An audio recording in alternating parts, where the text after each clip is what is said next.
Shalom. Egosentris versus Kristosentris.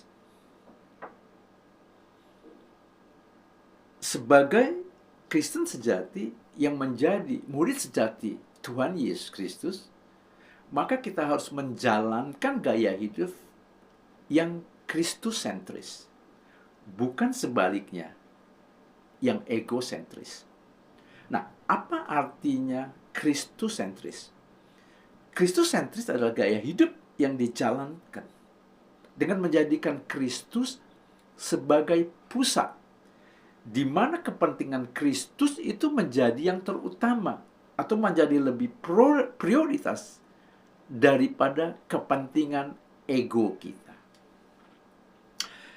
Ketika Rasul Paulus dan Silas ditangkap di Filipi,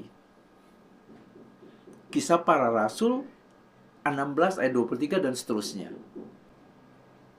Kemudian mereka dianiaya, dipukuli, dikoyakkan pakaiannya, didera berkali-kali oleh kepala penjara di Filipi. Dibelenggu kaki mereka dalam pasungan. Apa reaksi mereka? Mereka bersukacita. Kira-kira tengah malam mereka memuji-muji Tuhan.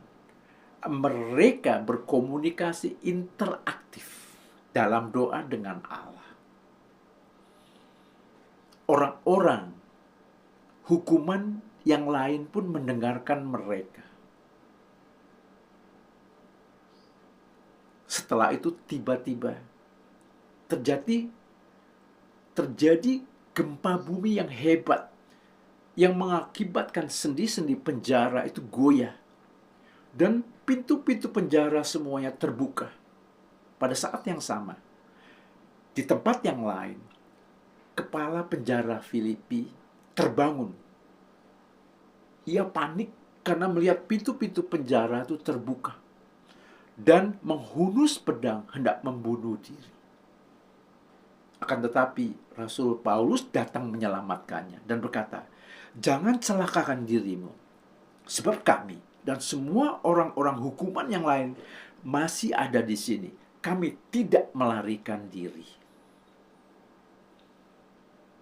Nah, peristiwa penangkapan dan penganiayaan yang dialami oleh Rasul Paulus dan Silas itu diterima dengan penuh sukacita. Mengapa? Karena mereka tahu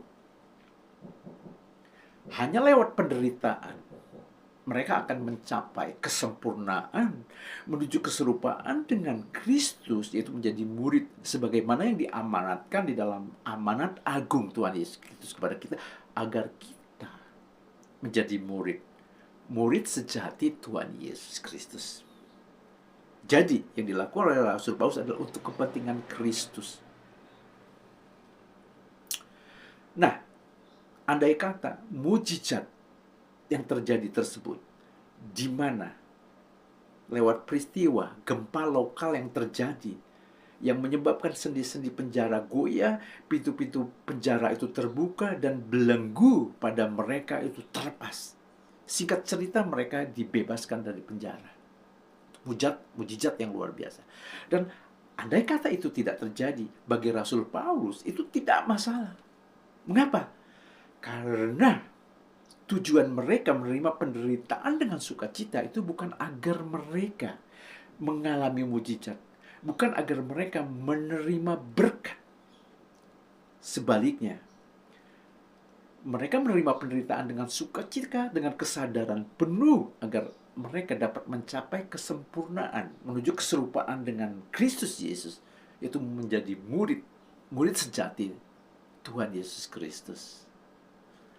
Jadi, menerima penderitaan dengan penuh sukacita atas kesadaran penuh agar menjadi sempurna, menuju keserupaan dengan Kristus Yesus, itu Kristosentris namanya.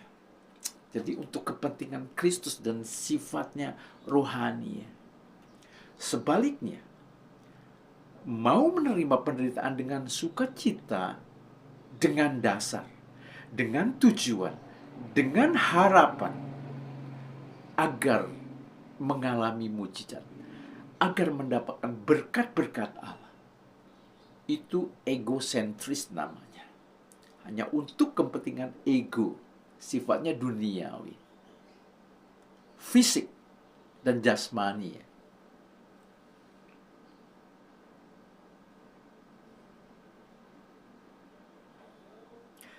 Jadi, kepentingan Kristus, hal-hal yang rohani harus di atas kepentingan ego kita.